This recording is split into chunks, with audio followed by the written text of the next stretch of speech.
Hi up guys, in this video I will show you how to upload photos on Pinterest.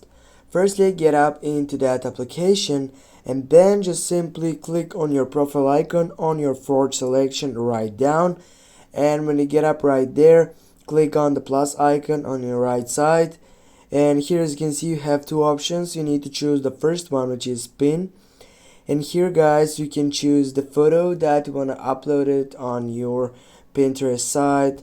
For example, I will go with this one, or no, with this one. Now go next, and then simply you can add title and then go next, and now you can get it up to your board if you want. If you don't want, you can get back next again, and then again you can get up that title section. Then you can go create, and as you can see guys, we have uploaded a photo. Thanks for watching. Don't forget to hit that like and share the video. See you soon guys.